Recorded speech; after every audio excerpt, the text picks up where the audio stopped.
God, have you noticed how many melas are happening this year? I mean, virtually every weekend It happens there's a mela. every year around about this time. No, but there are too many happening this year, nahi? Or maybe we are noticing it more. You're saying Mela, like I say Mela, but no one here calls it Mela. In England, they call it a Mela. Have you noticed that? It's not a Mela, it's a Mela. Yeah, that's true. Mela, I think. It's like one of the missing Spice Girls, What do you mean? Mela, Mel B, Mel C, like that.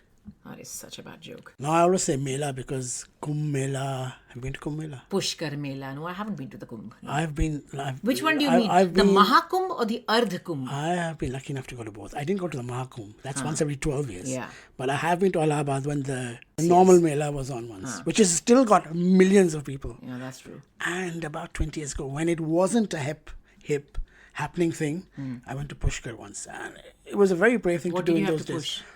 Pushkar, by the way, is a camel fair in Rajasthan. And it's very commercialized now. But in those days, I had to catch 3 trains, take a camel ride, get there, walk up a hill. And it was amazing. There were actually races happening. There was a proper fair. And when I say fair, it was like guys on the street doing tattoos, a guy on a motorbike doing that where you ride around in a circle of death. Really was amazing. Proper Mela. It was a proper village Mela in the middle of nowhere. I suppose Mela and Mela is a bit like, I don't know. I can't think of anything else. Can you? Paratha and Paratha. Well, now, maybe it's because, I've got so many Punjabi friends here. Obviously, I'm Punjabi, so my friends here have all learned to say Paratha. Paratha. No one says Paratha. But we know if you live in Old Delhi and all, it's Paratha Wali Gali. Parathe Wali Gali. Parathe Wali Gali. You've been to Parathe Wali Gali with me, haven't you? Yeah. It's not just the normal aloo ka paratha, Anda paratha, mooli paratha. Anda paratha, so I love. I mean, these parathas everyone knows about. But, as you go deeper into Parathe Wali Gali, as you go into the more shady area where, there's one seat and it's like one school stall kind of thing with a plastic cup. That cup, Steel Valley plate, and you drink the water out of that cup, you're definitely going to get the shits. Yeah. But who cares? You do it anyway. It's brilliant. But if you go deeper and deeper into that, you'll get not just the standard stuff, but palak parathe, paneer parathe. Maybe they mix them together and give you palak paneer parathe, methi parathe, aloo parathe, mix them together. Aloo methi parathe. There's even gajar parathe and dal parathe. You know about the dal parathe? Dal parathe? Yeah. Dal paratha I can understand actually, because I think even the parathas that your mother makes here in London, she kneads them with dal to make them extra soft. So that could be but gajar paratha that is just to fool us, to make us. She's still doing it. Dal, yeah, of course she does. So many years later, she's still trying to call me. Welcome to the Shabby And Man podcast. We're partners, parents, podcasters, broadcasters, and everything else in between. And because we've just come back from a seaside holiday, a rather lovely mini break in a British proper British seaside holiday. Yes, a proper British seaside holiday. As compared to what? As compared to a Mediterranean holiday or a Florida beach holiday. One minute. I think you've come from that place where you go to Juhu Beach and you have a chuski. What would you know about beach holidays? What I'm saying is that a British seaside town there's certain things that you have to do. They're very typical things about a British seaside holiday. And my idea of that naturally comes from Agatha Christie's and all these other novels that I've read, Daphne du Maurier, Oh my God, I can just imagine you think that we put a hanky on our head and we wear a 3-piece suit and roll it up and then put our shoes on our hand and walk towards the beach. And then somebody gets pushed off a cliff and then there's a book written on it. Yes, something like that. But the Brits are a lot more formal than you would expect. Yes, your Mediterranean. It's true. There's a lot of queuing up, especially if you want to have that 99p flake, Mr. Whippy. There's always just one ice cream van and everyone makes a huge line for it. And you have to have the scones or the scones. I mean, there's a big debate with what you say. What else? Depending on how posh you are. Of course, fish and chips. Battered fish and chips. Whether it's either it's a heat wave or it's pouring with rain. But you have in a little plastic container, it's a polystyrene container really. You have some chips, a bit of cod, battered, and a little wooden fork with which you got to make do. Yeah. And great fun it is too. Now, when I said battered, you understand what battered means? Battered doesn't mean that they pick the fish up and batter it around. I do understand what battered is. Battered pakora, fish pakora. They've pakora-fied it. Yes. Now, I don't know if it's pakora-fied or pakora-fried, but it has been done. There's another thing which is very typically British. I hadn't even heard of it. By the way, ये बेसन वाला pakora fry नहीं है. क्या डालते? What is the batter? I don't know. Now, there's another thing. Again, until I had come here and until I went to Brighton for the first time, I had no idea what rock was. I would never have thought rock is something you eat. But rock is again a very seaside thing, right? Brighton rock, this rock. It is basically I thought, solidified sugar candy. I thought as you read a lot of books, you would have said Brighton Rock is a book by Graham Greene. Well, besides being a book by Graham Greene, I didn't think it was something you could eat. You know, there'll always be like a fun fair. Besides what happens on the pier, there'll always be a Mela? Mela. There'll be a little fun fair on the beach. Then there'll always be one big TV has-been star who's guesting that weekend in that seaside town. You know, palladium on the pier. On the pier. So that'll be their big attraction. Don't knock it. It's great fun. No, it is great fun. I'm not denying that at all. I've just said we come back. I loved it. I think a lot of it for you and I, it has to do with the fact that we know what to expect. We like a holiday where we know what the kids are going to be doing, where we know what we're going to be doing, activities that we can do together with the kids, things that we say, right, here's a shovel, here's a towel, there's the beach, there you go. Of course, we do supervise them. It's fun because it's very predictable. And very British. Speaking about beaches, didn't you mention the other day about the best or the happiest places to live in England? That's right.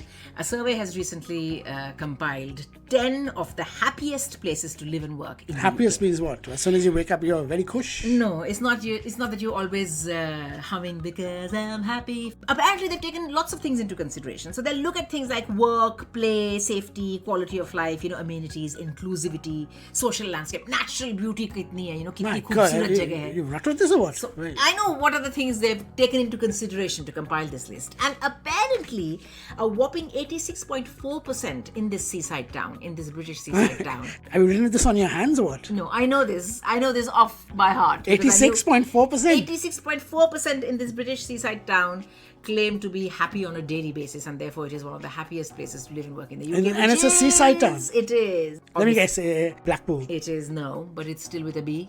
Oh, I know what it is. Yes, it's Brighton. Brighton. Where do you think London ranks on this list of top 10?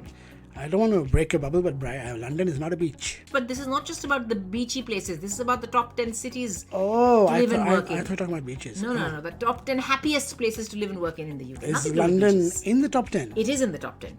7.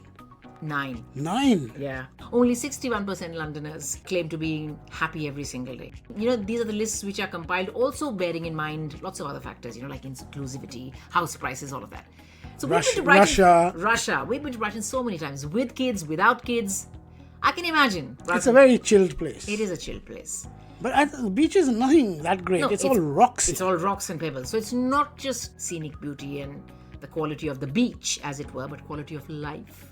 My brother used to live there. Now, talking about quality of beach, quality of life, the happiest places to live and work, there's another Bollywood story that caught my eye, and it is not directly related to what we're saying right now, but somehow related to the quality of life. It's something that happens in the UK a lot. You have charities like Make-A-Wish Foundation, where help kids who are terminally ill and all. Make their wish come true, right? Very, very nice thing. And not just for kids, they have a whole lot of Yeah, for adults as well. Arjun Kapoor's sister, this is Arjun Kapoor, the actor's sister, Anshula Kapoor. She's not an actress. In fact, she's not in the limelight at all.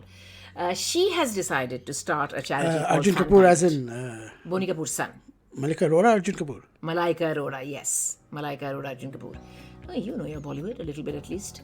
Or should I say you know Malaika Arora. Anyway, Arjun Kapoor's sister, Anshula Kapoor, she started a charity called Fankind.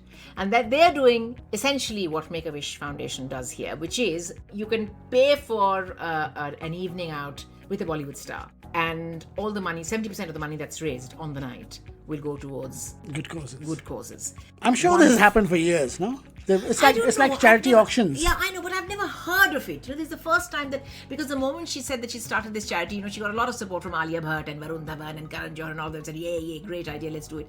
So I'm guessing it's like, an evening out with a cup of coffee or a meal with Shah Rukh Khan and Hrithik Roshan and that kind of. Do you think it's going to be like priced, one price fits all, or you reckon it depends on how big the celebrity is? Of course it's not big. I mean, I'm sure you have to pay more for the senior established actors. No, but Deepika is not senior, but I'm sure Deepika and Alia and all are also not going to be cheap. But I think it's a good idea, right? Especially in a world, I can't just say Bollywood, in a world which thrives on celebrities. No, but India really thrives on it. I mean, India really what's the first thing you notice when you switch on the TV? Every ad has got if it's not Bollywood star, it's a cricket star. If it's not a cricket star, it's a Bollywood star. Yeah. Even every program you watch, even if it's a comedy program or a quiz show, somehow some Bollywood person will be in it. There's always a Bollywood angle.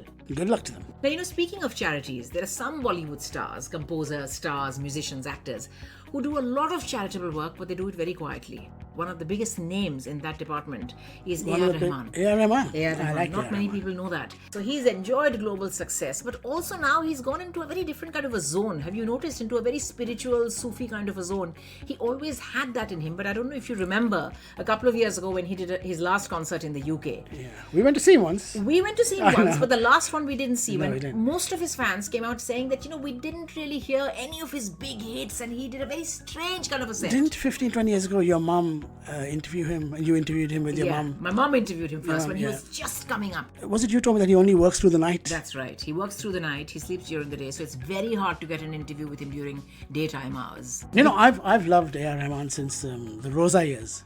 Roja, you mean, not Rosa. Roja. Oh, was I thinking of a red wine or something? Rosa. That's a rosé. Oh, you're really correcting me today. Is it like Moza and Moje? Yes, you won't say Moza hi Moza. No, I call socks Yeah. Moze, but you like to call them Moja. Someone told me the other day, now I don't know if this is 100% accurate. Someone said to me the other day that it's the exact same difference between Zira and Jira. Somebody said that, we would normally say Zira, right? They said that people of Banaras, they feel, the highbrow, educated, cultured people of Banaras, they feel if your Urdu or Hindi is not that good, that is when you will see Zira. It's a very pedestrian way of saying it. The actual Shuddh, posh way of saying it is Jira. It's like saying H and H. But listen, we've completely digressed from the point that I was trying to make, which is that A.R. Rahman is finally collaborating with Kamal Haasan, two of South India's big names, Rahman and Kamal Haasan. Apparently, they're collaborating on some film after 23 years. Yeah, I remember Ek Duje Ke Liye. You remember? Oh, yeah. I don't know what you said. Is it? I think Latya Agnihotri was in it. I can't remember. Possibly. And of course, Sagar. You must know Sagar. Yeah. I can't remember if he was in it or Rishi Kapoor was in it, or were they both in it? I think Rishi Kapoor and him were in it, and Dimple Kapadia was in it. Dimple Kapadia was definitely in it. I think both of them two-star. One is a fisherman, one is not. See, when you say Sagar, you think of Kamal Haasan. When I think Sagar, I think of Dosa and Indian restaurants. I knew. Defense Colony. So anyway, Kamal Haasan and A.R. Rahman Ma collaborating tujhe salam. Yeah, they're doing Salam after 23 years. So naturally, the South Indian film industry is abuzz. And by association... But I think South Indian film industry has got one up on Bollywood in the last couple of years. Every movie they've done has happened to be better than the Indian one. That is why every Bahubali, Bollywood film now is a remake. This Arjun Reddy, they're all... Yes, so many remakes in the pipeline. Sanjay Dutt has just announced Prasthanam. Karan Johar has just announced... KLF, whatever it's called. No, KGF is Farhan Akhtar. Karan Johar has just announced, Comrade or something. The one that I'm really waiting for is Sunil Shetty's son, Ahan Shetty's debut. Why that seems That's also a South Indian movie. That's a South Indian remake, and why I'm excited about it is... Or South Indian remake. We must watch some South Indian movies. My only memories we can watch them on Netflix. My only memories of South Indian movies is 10:30 show in the morning. I used to watch this Malayalam movies. No, let's not even talk about those, okay? RX 100, I'm very, very excited about, because they're saying that it's for the first time in a mainstream film you see where the heroine has shades of grey. Bollywood hero with shades of grey, you've seen Amir Khan as, the killer in Fana, and you've had so many instances where the hero has gone rogue. But a heroine who is making absolutely no attempts, at least towards the end, to hide the fact that, she's a baddie. Which movie are you talking about? RX 100, which is being remade now. And who's as in it? Ahan Shetty's debut. Plenty to talk about, plenty to look forward to. I think we have spoken enough today. I didn't even feel it today. Well, that's it for another Shabby And Man podcast. Thanks for tuning in. We'll catch you again at the same time, same place, on all the usual portals. Don't forget to rate us, review us, subscribe, do all the things you have to do. Get word of mouth always helps. Bye-bye now. Hopefully then we won't be talking over each other so much. For the style.